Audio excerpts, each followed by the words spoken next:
Today we're going to talk about site layout and buildings and how to maximize your site. And I don't know where everybody, I take an approach of from building in a small town to then all the way to if you're going to build a multi-storage in a large city.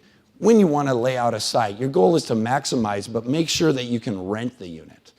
Because we're seeing a lot of people build a whole facility that has an inordinate number of small unit mix, for example. Can you really rent those particular size units? You want to make sure you get as much building as you can, and then make sure the units that you do that you can rent. So I'm a huge fan of talking to a feasibility person to make sure that, to understand the unit mix. A lot of people who are trying to build new now, they are all concerned on the unit mix.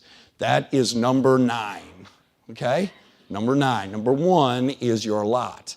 Defining your lot, get the lot under contract, okay? And the lot, make sure it's correctly zoned. But when you actually have the lot and you're starting to design it, that's where we're going to talk now.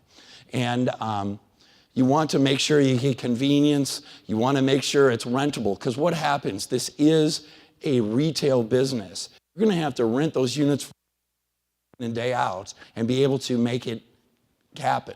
And so mistakes that you make when you design it can always hurt you, because not all you want to build. You do not want, for example, people are building conversion buildings where somebody has to walk 200 feet to get to a unit. That is insanity, in my opinion, because I have a hard time having people walk 60 feet down a hallway, okay?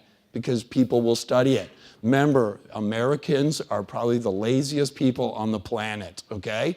And you need to bring that viewpoint in with how you lay it out to make it as convenient as possible. So what are some of the constraints you always look at? What's your setbacks? Because your setback requirements depends on the zoning you're in, and you also have to make sure you know what the next door neighbor zoning is. So for an industrial, if you're an industrial site next to a multifamily site, you're going to have a bigger side setback than just you would have on an industrial site by themselves. So you got to make sure you understand what the setbacks are before you lay out your site. And whatever coverage constraints, because there might be, New Jersey, for example, has a lot of areas that you can only have 60 to 70% impervious soil. That means you need 30 to 35% green area. So that changes all mathematical things we're going to talk about, is what kind of land coverage you can get on your particular parcel. So you need to know what those rules are before you just go flippantly start drawing buildings on a site. And the other thing you always want to do is adapt the grading issues with your building design to make sure you can maximize your site. Because the number one mistake of people building mini storage is that they mess up the grading all the time, all the time. And a lot of people, when you build your site, or a lot of people get involved with mini storage by buying a site. If you're ever going to buy a site, you make sure you go there when it's wet and raining, because then you know what problems you have. Because if you build a bad site, how do you fix it? Anybody know how you fix it? What? You sell it. That's how you fix it, okay? Because there's a whole bunch of them that I have now witnessed being sold their 5th, 6th, 7th time. I bust out laughing. And then the guy calls me, hey, this gate doesn't work, this doesn't work. I go, yeah, you're dead. Sorry, you can't fix it. So he sells it, and some other ding-dong doesn't know what he's looking at, buys it, and here you go. So now we're going to talk about getting your permit, okay? And what other covenant constraints do you have with getting a permit? Because the cities have enacted a whole bunch of new rules, and they don't like self-storage, and they're going to have a whole bunch of hurdles, and you better understand it up front, because then you pull your layout in your design to be able to make sure you cover it. And so you got to build a team. I believe you should have a feasibility study, and the number one thing you want to do, especially in today's market, is you got to know what else is being built, okay? Because there's a lot being built. And they will recommend your unit mix, and that'll help you. These are other things you have to get as a site engineer, and that can be a lot more money than what's on there, but giving you all types of, the costs, just so everyone understands. in my town, somebody went in to try to get approval. You know, when they actually went in, they got shot down, but they were $30,000, $40,000 invested that they got blammed on and trying to get stuff approved. So it does take money, a lot of soft cost money to be able to figure out if you could build it or not. What you really want to get is what's the buildable size on the lot? Where can you build it, and then how to maximize it? You're going to need a survey to know the boundaries, the setbacks. Then you're going to see what you can get on a parcel. So here is a sample parcel here, okay? And it has a 5-foot grade change. And I always want to look at the grade change difference compared to what the building is. So it goes 5 feet higher on the top, going to the back corner. Most likely, that's where your retention pond is going to be. Typically, if your site is over 1 acre, especially in wet parts of the world, which is east of the Mississippi, you'll have to have a detention pond. And so how do you incorporate this grading plan and in with your layout to be able to make sure that you maximize the site and deal with the grade at the same time? Just to give you an idea, I'm building my 4th mini storage right now, but I bought a site that had huge grading problems. I dropped 14 feet this way and 15 feet this way. I was at a part wetland, had bad soil conditions, okay? Those are bad, bad, bad, but it was on a main highway properly zoned. Who cares? I can deal with all these other issues. So a lot of times I take the location and the zoning and be able to manipulate whatever parcel you have. If it has huge grading problems or whatever other particular things that you need, you get the correct site and work those other issues out. And so one of the things you look at, do I build the old traditional drive-up units? Okay. If you are in the state of Montana, the state of Wyoming, the state of North Dakota, my answer is absolutely yes, you know, because that is multi-stories have not worked, you know, so you have to look at a lot of, depends on where you are, of whether you're going to do the standard 1-story. Like here is a monster one in Casper, Wyoming, very large units. One of the things you look at, the more rural community you are, the unit size gets much bigger, more like 140 square foot average. But if you're like in New York City, you're like at 80 square feet per unit average. So big difference. Now here is a guy who did a massive one all at one time, too. This is what's going on in our world today. This guy built, 800 monster units in one time in the town of 60 or whatever, 100,000 people in Casper, Wyoming. That middle section right there is his retention pond. That's where all the water is going into in front. So if you can't, so my opinion is when I look at the project, I look at, do I build all 1-story buildings? What do I get? Is it worth it? Can I make any money? If not, then I look at, do I do wider buildings, climate control, these other things you'll add to it. Also, if I get a lot of grading issues, like I drop more than 8 feet, I look at the opportunity of putting 2 stories into a hill in. And then there's a drive-through building you can do, a lot of other things people are doing. So you want to look at what your rental rate is compared to the land cost, okay?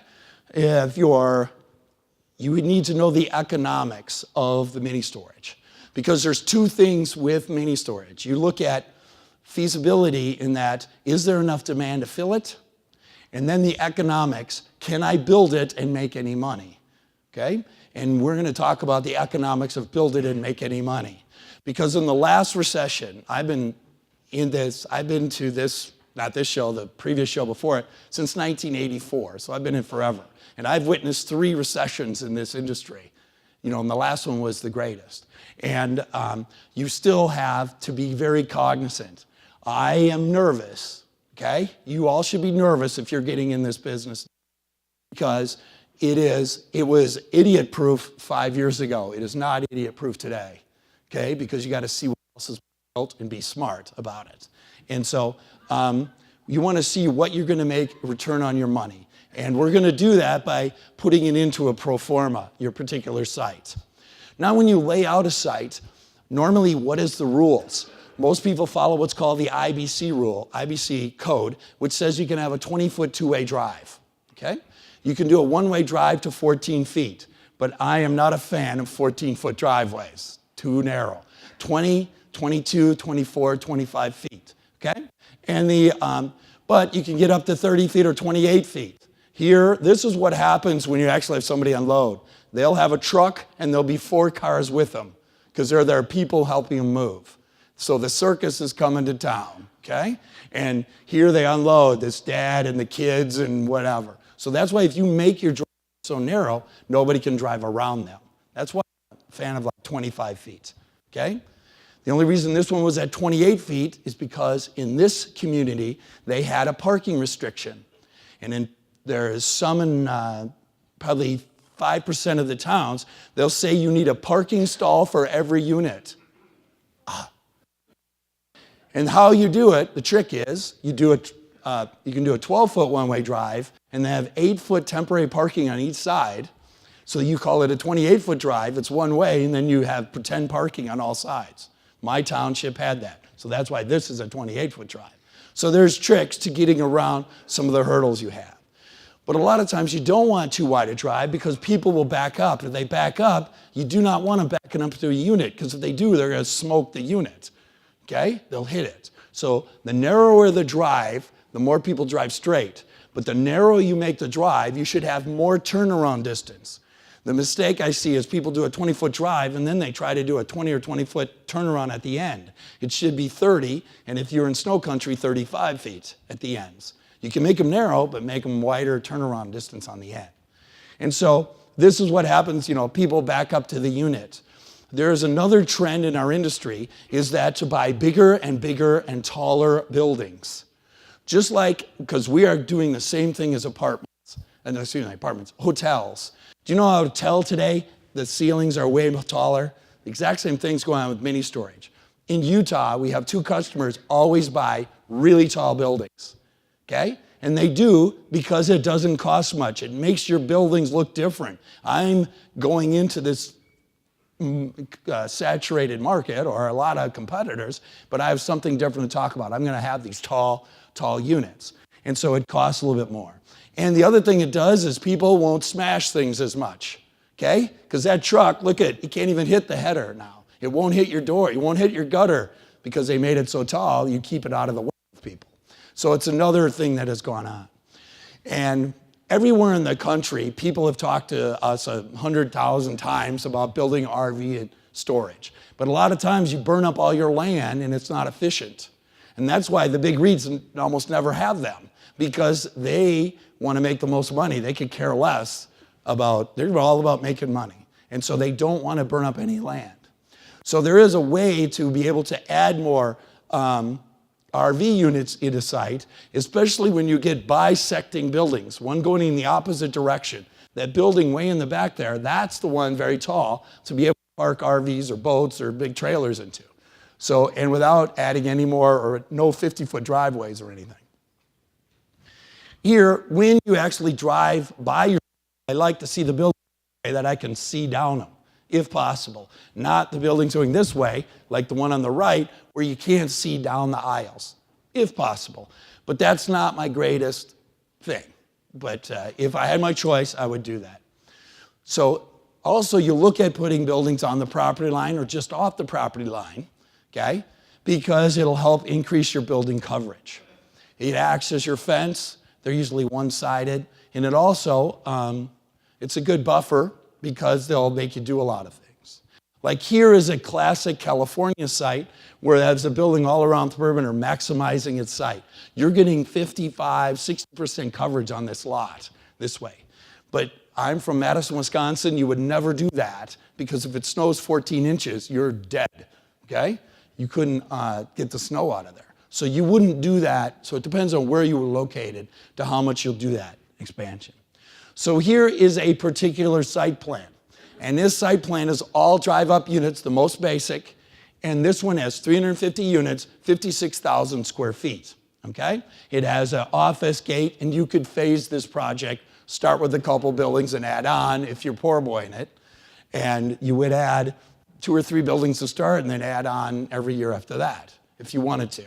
And that would be a very typical. The building on the right, I don't have a pointer.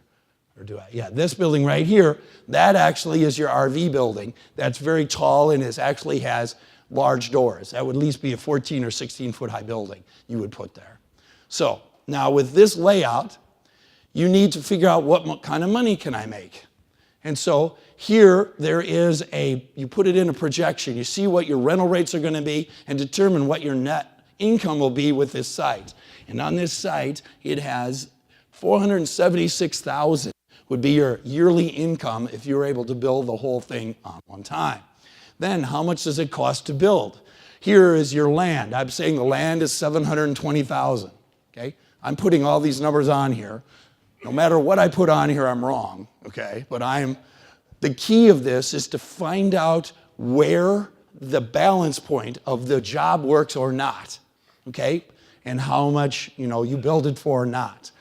If you actually have costs, these costs that I put here is pretending you're your own general contractor, not hiring a general contractor. If you hire a general contractor, you're going to have to add 10 to 15% onto this, just to give you a better idea.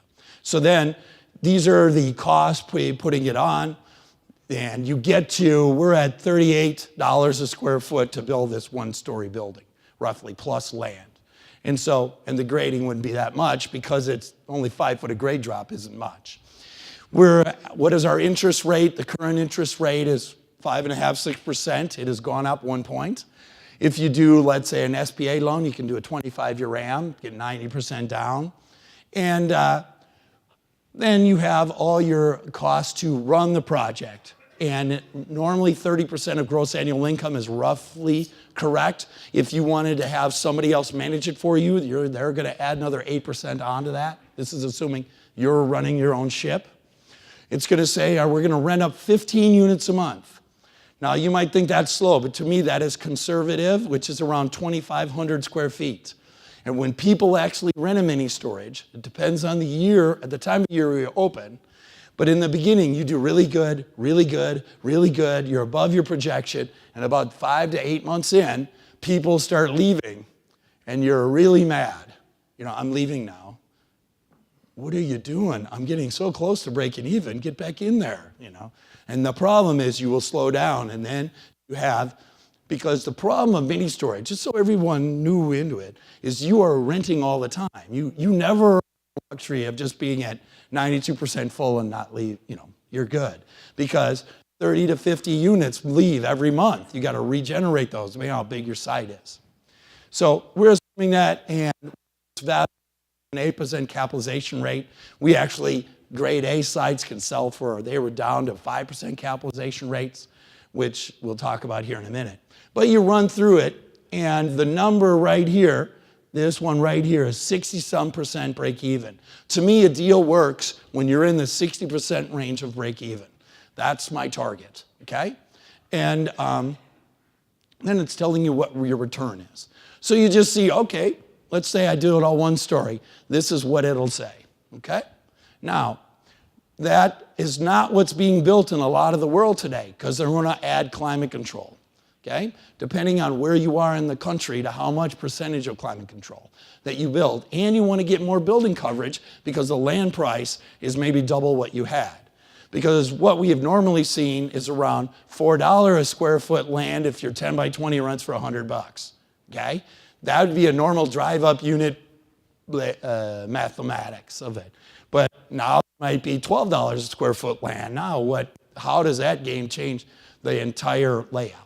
So my opinion is this. I would first build widest one story possible on my lot before I'd ever go to multi-story, okay? And I would look at that analysis because multi-story costs a ton of money to build and they take forever to build, and it's a more risky venture. And so you might look at this. These are very wide buildings. Like that is a 200 by 300 foot, 180 by 200, 300 foot building. Like that one, this one right here on the right. Huge buildings, okay? Now, I would look at that before it. And a lot of times, when you build towards the front of your lot, these wide buildings, also, you could do a lot more decorative enhancements that are not that expensive. And like people do, is they do a lot of parapets. You'll see this on all kinds of stores. flooring store, the sofas factory, or whatever. You'll be able to just put mansards up the front, hide the roof line, which the city likes, and this is actually a fairly cheap thing to build compared to other things as far as keeping your costs low. Because this is another problem I see all the time that's going on, is that the cities have made they want it so pretty that the architects, they're tasked to just make the thing get approved. Okay, now you get this thing approved from the city, and then you actually look at what this guy did and what you have to build to be able to get the approval from the city, that now you're on to $70 a square foot building plus land, and your rents have not gone up, and you build something that won't work. And that has happened, I don't know, a dozen times to our people in the last year, because they did whatever they could to get approval from the city and just made that thing so expensive it's pitiful. So you got to be careful. You got to be cognizant. You can't just think you can spend a fortune, Just be cognizant. So if your town, for example, had no doors facing the street, you cannot see it. They wanted a fancy mansard or something, or fancy thing on the front. This would be my option, where this building right here is your big climate control building, and then maybe you build these as one story, okay? And when you did that, you were able to increase, there's a lot more units, there's 31% climate control, 59. Now, if you were in a town, for example, of 50,000, that might be a good percentage of climate control in my opinion, And when you get to a bigger town or where there's a lot more humidity damages things. And so the percentage of climate control, to me, the higher the humidity, the more climate control. Also, the higher the income you have in the area, the higher the climate control. Climate control has not worked, let's say, in Montana. Super dry climates is not as good as super humid climates. And so there's some nuance here. And again here, one thing that's happening in our mini storage world today is everybody's building it all at one time. That to me is very scary because, the old way is you do a couple buildings and add on and add on. And so most are building all at one time. So here is another option. Now, if the city made you do this, here is like a front what the city wants. Okay? Windows, glass. Behind the glass, you're going to see doors. That's going to be your show. But something that doesn't look like a self-storage. This could get approved. And so that's what this guy did here. He has this one big climate control and then some ones in the back that they can't see. Okay? That's one to how to get approval. And this is in Nebraska. So projects are more in Nebraska. You can do other things like towers or other ginger cake things to make it look good in the front, but then just be fairly basic in the back. Here is another one that was in New Jersey. They made all street front in the back, and then the less expensive regular self-storage in the back. The problem is the architects are making it, the whole thing is the 70. I don't care about spending $70, $100 a square foot for this front stuff. It's just I don't want to do it over the whole dang project type of thing. So this is how to get approval, what you need to do or task at hand to get approval. So now, when you put it into the this same kind of unit mix and putting in all the costs, now I have increased rents because of the climate control. Typically, you're getting around 25 to 30% more rent, okay? That's normal. It's actually grown, the differences, because the REITs have pushed that difference. And so we get up to 558,000 we can make on the same property. So now, you go through the costs, and the costs, of course, go up. You don't need to actually look at these numbers, but the costs go up. We're still saying, if you build 5 buildings or build 12 buildings, okay, you're not renting up any faster building 12 buildings. You're going to rent up 15 units a month, 20 units a month. That's all you're ever going to get, just the way it is. So how do we do on this? And here, this one breaks even at 66% occupancy, very close to the other one. And the other thing you always have to look at is, working capital rent up, because how much do you have to feed this thing? What's happened is the money of our industry, it is the easiest it has ever been, ever, to get money in our industry. In the old days, it was super hard to get money. You needed 30% down. You had to have all working capital. Today, it's very easy, and the banks are giving you two years interest only. Man, that saves you a ton to be able to not get so much out of your pocket. But so now, here, the next one that you could do, you're going to take it to the next level, and that's where this whole site, you're going to build very large buildings. Okay, these are all big, partially climate controlled or fully climate controlled buildings. Now with this, you then get up to 70,000 square feet. And on paper, this is going to kick butt, okay? And I would look at doing this before I take this site to go 3-story. I personally own, and I really like, things between 50 and 70,000 square feet, because you can run it with one person. If you have a truck rental, you will need 2 people. And you have one person with an alternate to come in on every other Saturday or whatever that you particularly have. So with the new codes, you would need a sprinkler this. So you're up another $4 a square foot to sprinkler these big ones. Under the old code, in many states, you can go to 12,000 square feet to a firewall before you need a sprinkler. So like I have one that's 29,000 square foot climate control. I put 2 firewalls in. I don't have to sprinkler. That's in my state. So I don't like sprinklers. I would try to avoid them because you gotta have the sprinkler and all the insulation. But this is all the components of figuring out your cost to develop. Now, again, when I put this all in the same equation, my income goes up to 800,000. So I've pushed it way higher on this exact same property. And then I actually brought down my break even is at 54%. Anything in the 50s is like super gold, okay, to be able to build. And the other thing that a lot of people look at is to try to incorporate RV into the building, okay? And that is an option. We're asked all the time. RV to me is a filler for self-storage, because the mathematics is this, is that you get twice as much income from a mini storage unit than you get from a building that can hold an RV. Twice as much. But an RV is right here. If you want to make the next income producing building, you would do a 14-foot tall building that has 12-foot bays, 11 by 12 doors that can take like trailers into, because that's a maximum size mini storage door that runs just like a mini storage door. That's like $350. So the cost of the building and what you'll get as a rental rate is the next best. So regular mini storage, you make the most, then a building that can hold a trailer, then a building that can hold a whole RV, then actual outside parking, just outside, makes more money, and then a canopy. Typically, that's what I've seen with the mathematics that I've done. So here this person is incorporating all of them. But one of the things that I'm a fan of is to phase property, okay? Like here's one in Pennsylvania, they built these first 2 buildings.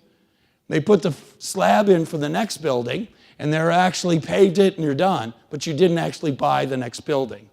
But what he did do is if you're smart, you get a building plan per building. You ask whoever you're buying from, I want a building plan for A and B, and then I want C separate, D separate. In my opinion, because if you're in the state of Wisconsin, where I'm from, I can last 2 years. In other states, you can go to 3 years. So you actually get a permit, and in my opinion, you put the foundation in, do not buy the building. You buy it a year from now or 2 years from now. And the other advantage is you can now avoid that big enemy you're going to have, which is property tax. Because you can put that slab in, and you are not charged. Because if you put the whole building in, man, you're getting charged property tax right away. Because that'll also eat you up while you're waiting to build your whole project. So this is exactly what I did. And 2 years later, I put the buildings up right when I needed them because, it took 2 years to fill up, 60,000 square feet. Easy. So the other thing is, other boat and RV, a lot of canopies, they did rent up right away. What happens with most people who have RVs, it helps them break even right away because they fill up right away because there isn't enough RV space because most people are not doing it. But you will, rent up right away. My newest site, I'm going to, because it's a huge site, 8 acres, I'm going to have a whole bunch of RV space. And that's the one I'm getting calls off the hook on because our county hates RVs. You have to have only the worst zoning in the world for allow it to happen. And they have never given any more of that zoning out ever. So it's in the city of Madison, if you had outside parking, this is what they did to you. We'd like a permit for your next building. We will give you that permit if you get rid of all your outside parking. You know what that's called? Extortion is correct. So that's happened in a lot of towns. So there is opportunity. So here is the same layout. Try to do these bigger units. And in this layout here, sorry, you can't see it that well. This is a big RV building. You have a big driveway. Here's outside parking. But in the end, you only have 44,000 square feet, not as much land. Now, this might be a perfect site in a town of 10,000 people, 8,000 people, in, some small place in Arkansas or something. It would be great as a particular project. But I'm not sure you can spend $720,000 on your land for this type of thing. But if you look at this this is the grid of all 4 of these sites that we talked about, okay? And those are the sites. And what can I make? How much does it cost to build it? Okay, I'm sorry, I didn't show you this one in this. This is from a different graph. But how much they're worth? Where do they break even? How many months? How much money you need? And this is the worst case scenario if the bank does not allow you to have 24 interest only. What you can make is your break even, and what is your return on your money? Because a lot of them make a lot of return on your money. And what happens is this,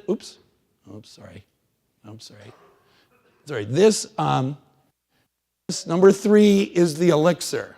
This is the mini storage elixir that a lot of the feasibility people are going to, building a huge percentage of climate control because it makes your numbers look the best, okay? And that plan, if you're in a town of 20,000, I think is somewhat insane to do that, okay? But if you're in a town of 100,000, more people, more used to going in hallways, more used to having that percentage of climate control, then that would be a good plan. So you're just looking at all the particular options. Now, because we're looking at convenience. My son is an engineer, and he goes, Dad, you know how I can make a fortune? I said, how? He goes, if I make something easier than it was before, which is true. And so you're getting a lot of things for ease of the customer. Here is a building that is a drive-through. They drive through. So actually, this is all climate controlled. The outside is not climate controlled. But it makes it very easy to rent. Now you have inside access, climate controlled, drive up access. You're only going to have to walk 30 feet for all your units. That is going to be better than these monsters. You got to walk 200 feet back.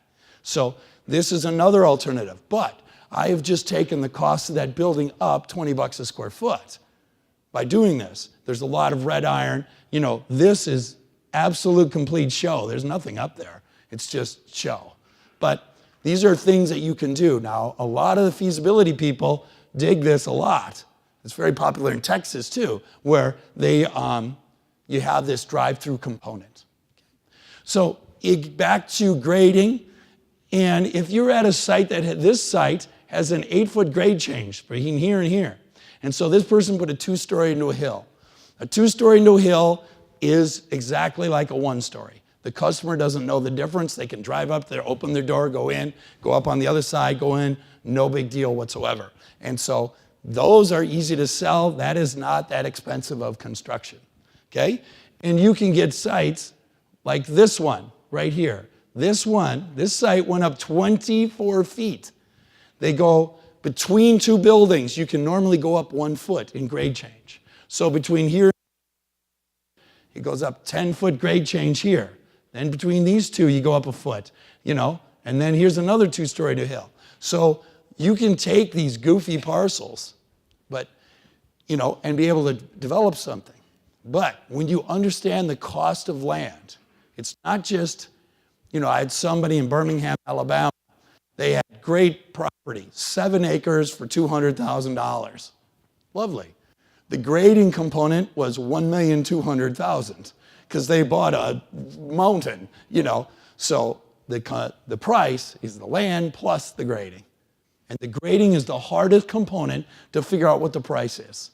And you struggle to get the right, I think it's the most important contractor you get when you're actually developing. Who is your grading guy? And a lot of people are building multi-story, 3 stories, and they're getting fancy facades. To me, this looks like an apartment more than a mini storage, but that is what the cities want it to look like, okay? And this one, you only have entrance from the front door. There's no other entrance on the whole thing. Not my favorite. I like to unload. That's correct. So you hope, she's asking, who wants to cart it? Okay, 60% of the renters are you. So are you going to go there? But man, it looks great on paper. And that's why the other 3-story, you drive in and you're out of the weather and you're 20 feet from the elevator, you're going to go there in 2 seconds. So you better listen to that, because that is exactly what people are building. And it's be cognizant of it, because we're getting people involved here who just are accountants. I'm sorry, accountants will always overthink their job and always screw it up. I'm sorry, they think it, and then they had it, but they, of course, woke up one night and then rethought it, and then, sorry, accountants. That's all right. But the multi-story, the other thing, elevators, do you only have one? The torture of multi-stories, do I have 1 or 2 elevators? I'm sorry, I want to sleep good at night. I want 2 elevators. Because if one doesn't work, you are shut down. And I do never want to hear people yell at me. And they do as an owner. It's terrible. So you want 2 elevators. Just because they're 100, 110,000 each, just vomit and pay for it and move on. Because it's, after it's built, which is a complete torture chamber, once you get through that, then you got to run it. And you do these things early, it makes it easier to run over the long haul. Okay? So like this 3-story here, this person right here, you unload under the weather. Now that is a much better situation. He owned one before that only had 1 door here. Somebody drove through the door. It took 38 days for them to get a new door. So he had to have everybody drive into the back. It was a big problem. So he learned his lesson. 2 doors, 2 elevators, 2 doors, do something for this access system.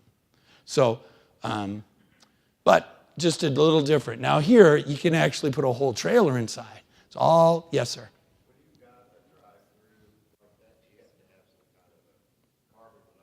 Yes, there's a venting, carbon dioxide, but the problem is the codes are changing. The 2015 the IBC code with the mechanical HVAC changes has almost made this impossible. My state has specifically written in you can have a drive component, but that's in the code by itself. It may or may not be possible if they adopt the new 2015 code. So it's a very code specific. That's why you'd want to get it in now, because they're having more issues with this type of drive-through. There is a yes, sir. What kind of load factor built into your driveways in that case you got a semi? Load factor? Load factor for your driveway structure. Oh, how thick is the concrete, you mean? How heavy? Oh, well, this would at least be 6 inches of concrete or something under there. But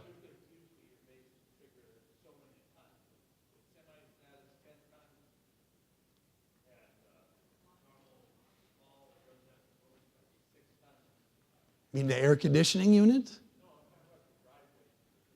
Oh, how much? I don't know.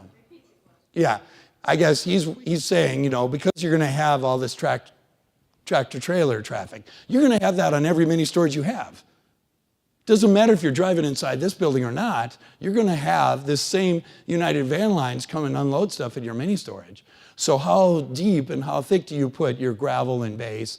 And I build concrete driveways, okay?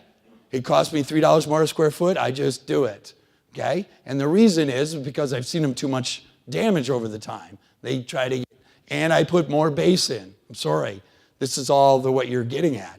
You know, does everybody know, have you been on European roads compared to US roads?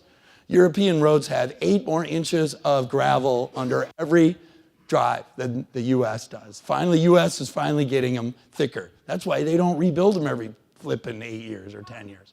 You know, they just have, so this is back to making sure you're covered. And I don't know, figuring that all in is relatively cheap, you know. They did for your concrete in your driveway. They will do it without, if you do 7 inches, you don't need rebar. I did 6 inches and I used the heaviest mesh they had. It cost me another 35 cents a square foot. I'm like, I care. I don't care. I'm sorry. I want the heaviest thing just because I never want to be bothered once I build the thing. Because I'm a plan to own. Okay? I build mine and my children sell it. I will come back from the dead and beat them with a hose. Okay? I'm sorry. Because this is a gold mine. You understand? Okay, sorry. But, so, how do you handle the grade change? If the cheapest is you can do what's called surface drainage, or to use catch basins, depends on what the municipal code says. And if you can do you go from the downspout directly into the retention pond, that is the best, if you can do it. That's the most desirable. So, here is your engineered site plan for this site. So, here you come in. What these are right here is a step down in the foundation because we got to drop those 5 feet. And like this building here is 1, 2, 3. They have 3 step downs. Now, sorry, I forgot to put a picture of what a step down is in here, but I do not like step downs because I do not like the rolling of the concrete. It's hard if you snowplow. So I do mine different. And what I did is I built these buildings all on a 1% slope. So therefore, I did not have any steps. So I built the whole building tilted on a 1% slope. So here is an example. This building right here is on a 1% slope. That building is tilting and going down 2 feet. It's 200 feet long. What? They are not cut. This is not level. You put a 5-inch block on your 8-foot level, you put it on, and you just build it this way. Our doors work absolutely fine. I have a climate control building. I also have what's called outside access climate controlled, where I use R19 insulated sectional doors, and I did that all on the same thing. So people are weirded out. All home builders will just weird out with this idea because they've never built something not level. Embrace the horror. It will work. Don't worry. It's all good. What? Yes. Yes. So here, for example, my 10 by 20 is $157. A 10 by 20 inside climate controlled is $220. A 10 by 20 outside access climate controlled is $260. I get $40 more a month. Okay? And who do I get? All the lazy Americans who want to just walk 2 feet. Okay? My newest one I rented was somebody who was in they had a family problem, family fight, and they paid me for 5 years. Never had that happen. Outside access climate control. They wouldn't even open the door. Perfect. See ya. So you might have to maximize your site. A lot of times you jog. You try to maximize your site by jogs or different things you have to do. When you look at your grading plan from your engineer, the sad part is most of you believe your engineer. I've seen mistakes by engineers all the time, and you've got to make sure that you understand what they're putting on here. Like if you need, this is a wall you had to put on. That's expensive wall. Or a stem wall here because you're up against the dirt on the other side. You got to make sure this is what drives up costs with your project, what you're trying to maximize. The other thing you might get with some kind of foundation change is this is what's called a longitudinal step. Because if you're building, my grade went down this way, that's a 2-foot longitudinal step, and it's done in the middle of the building because you kind of ruin your unit mix a little bit, but you can actually make it so that you can incorporate a lot of your grade changes without the customers feeling it or knowing it. So you normally have to drain into a retention pond. Now this person had a lot of steps. He did not do it on 1%, but you try to minimize those if you can.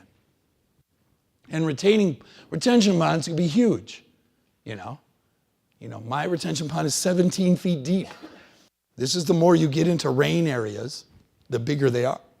And so this person here had a goofy parcel, and he built climate control. This is an RV building because you have more space right here. Another climate, more climate. So he's about 50% climate here, if you look at that particular layout.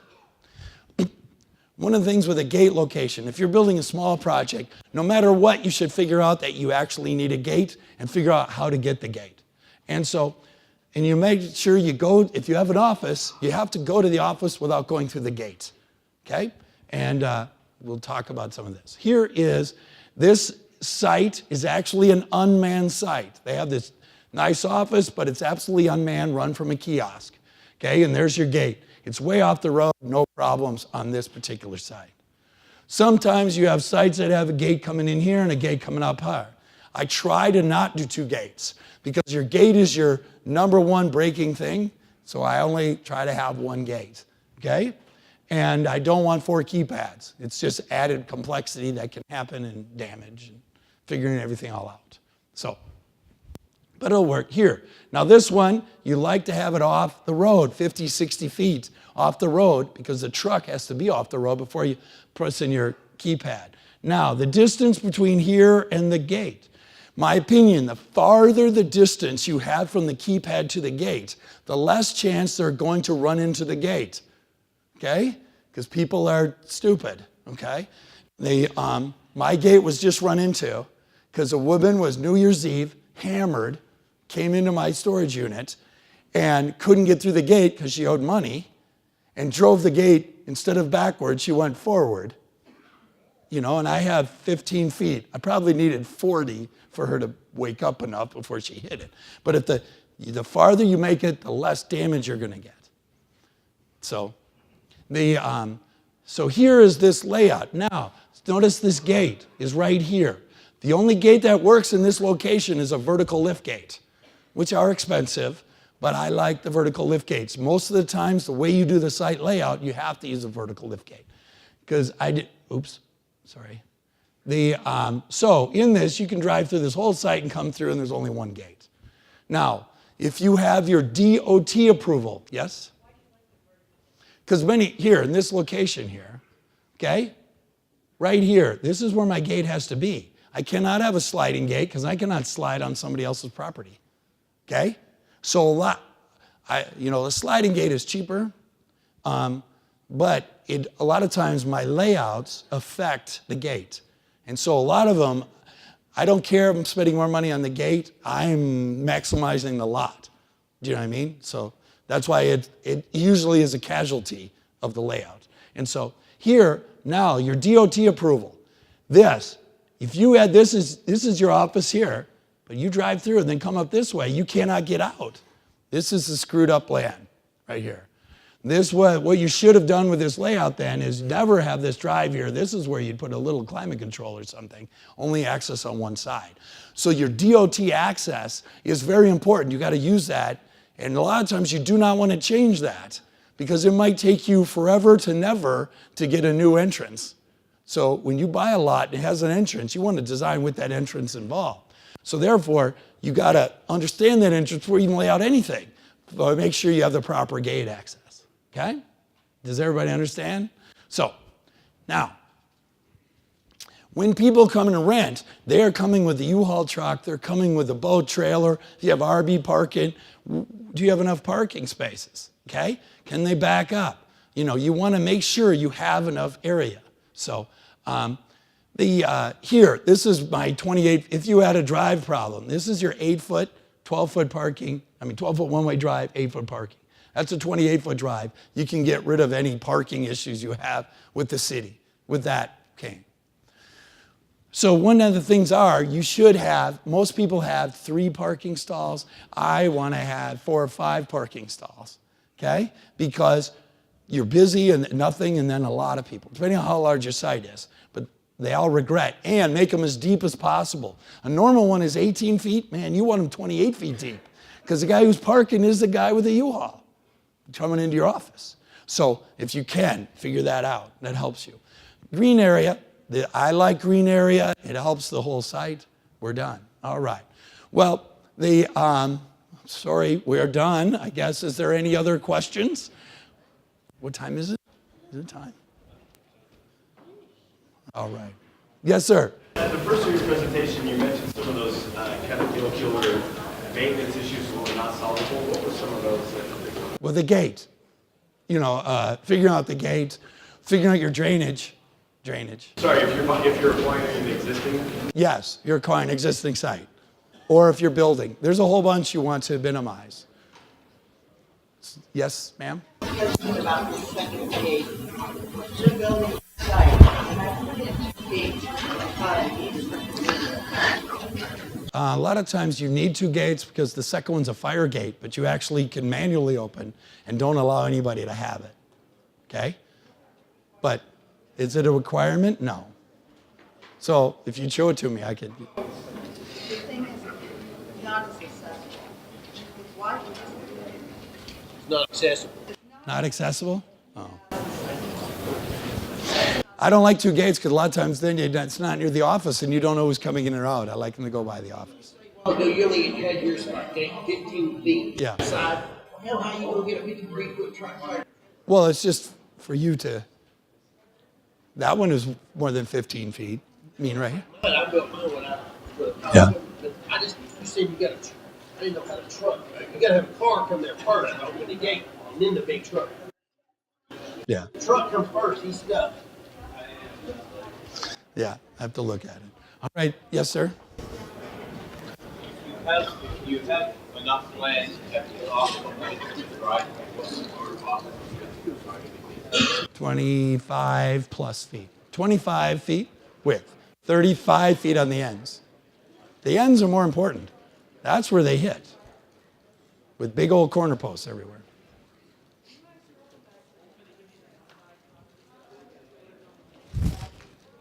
I can't hear you, sorry. Mind scrolling back to the picture that had the side concrete pad that saved on the building taxes? Yes. So I could take a picture. You want to? Okay. Well, no, see, they turned me off. Sorry. I have a bunch of those. But it's on the PowerPoint. Yeah. Yeah. One also pour concrete on full foundation. Excuse me?